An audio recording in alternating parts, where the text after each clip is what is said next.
For the loser, who could it be other than America's team, the Dallas Cowboys? There really isn't even much to say here. They just kind of got obliterated at every aspect against the Lions.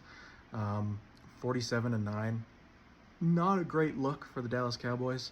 And Jerry Jones was rather unhappy with the way that his team's reporters were handling this situation. And Jerry had no problem voicing this on their show after the game. He said, "That's not your job. I'll get somebody else to ask these questions. I'm not kidding." I mean, if you're a fan of the Cowboys, this cannot be reassuring to you. You know, you lose that game to the Lions. It's a horrible loss, about as bad as it could be. The Lions are pretty much just trolling the entire game. And then your owner, Jerry Jones, goes on the team's radio station and threatens to fire the hosts for even questioning that his performance this offseason may not have been the best, which I think is perfectly reasonable given how bad the on-field product has been. They've been just horrific. If you're a Cowboys fan, I don't know how you have any hope for the rest of the season. Maybe Dak and CD can just pull it together, but you don't have any other receiving options out there, man. Teams know Dak wants to go to CD every play, and you saw it against the Lions.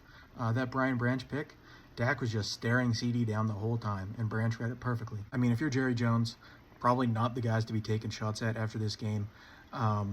This looks horrible for him. I don't know how your fans are hanging in there. But yeah, tough times out there in Jerry world. The Dallas Cowboys are easily my losers of Week 6 of the 2024 NFL season.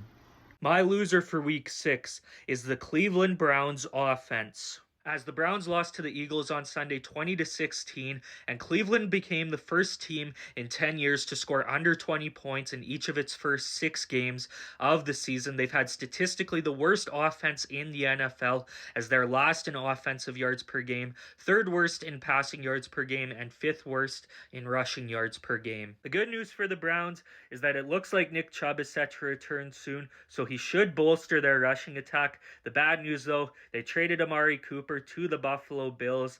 And as for Deshaun Watson, he's been terrible this season. It wouldn't surprise me if the Browns end up benching him for Jameis Winston. And a couple games ago, I said that this could be a lost season for the Cleveland Browns, but I think right now that would be an understatement. Wow, get the go. I don't bluff, bro. Aiming at your head.